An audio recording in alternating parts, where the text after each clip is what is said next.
कौआ जो मोर बनना चाहता है।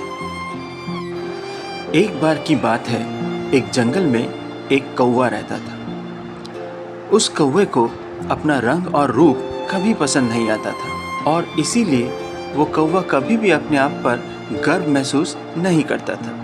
ये बात उसे हमेशा सताती और इसी कारण से वो हमेशा दुखी रहता। इसीलिए जब भी वो शाम को अपने घोंसले में वापस आता, वो ढंग से अपने सहधर्मिणी से बात भी नहीं करता। बेचारी उसकी सहधर्मिणी हमेशा सोचती, मेरे प्यारे पति को क्या हो गया है। एक दिन कौआ जंगल की तरफ जा रहा था। उड़ते उड़ते थक जाने के कारण वो एक पेड़ की टहनी पे जाके बैठा सुस्ता रहा था। अचानक से उसकी नज़र नीचे पड़े मोर के पंखों पे पड़ी। वो उड़ के उन पंखों के पास गया। पंखों के इंद्रधनुषी रंग देख के वो मोहित हो गया और उसके दिमाग में एक तरकीब सूझी। उसने अपने आप से कहा, क्यों न मैं इन पंखों को अपनी पूंछ में लगा देता हूँ, तब मैं भी मोरों जैसा ही सुंदर दिखूंगा। ये सोचते सोचते कौवे ने एक एक करके मोर के पंखों को अपने पूंछ में लगा दिया। अब वो मोरों जैसा चलने भी लगा।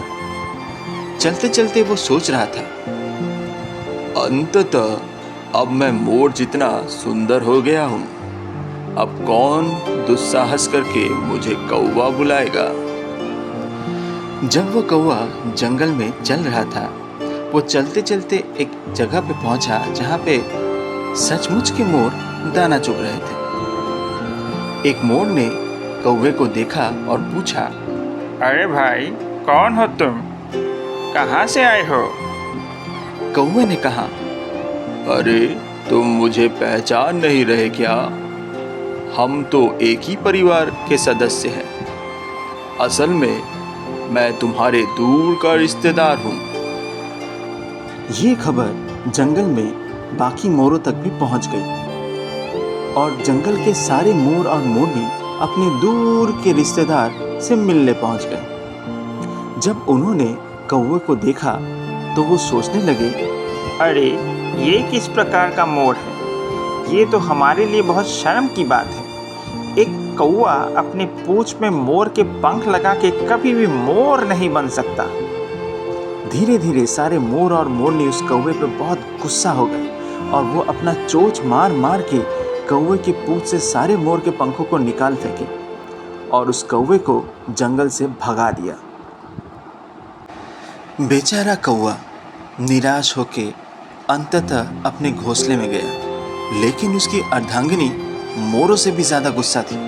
उसने साफ कौवे को अपने घोंसले में आने से मना कर दिया। बाकी कौवों ने भी कौवे से बात करना बंद कर दिया और सारे उस पे हंसने लगे। बेचारा कौवा, ना मोरों ने उसे अपनाया ना कौवों ने उसे अपनाया और वो सारी जिंदगी अब अकेले ही बिताने लगा। सीख, हमें भगवान ने जैसा भी बनाया है, हमें उसी पे गर्व करना चाहिए। कभी भी अपने रूप और रंग को लेके शर्म नहीं करनी चाहिए।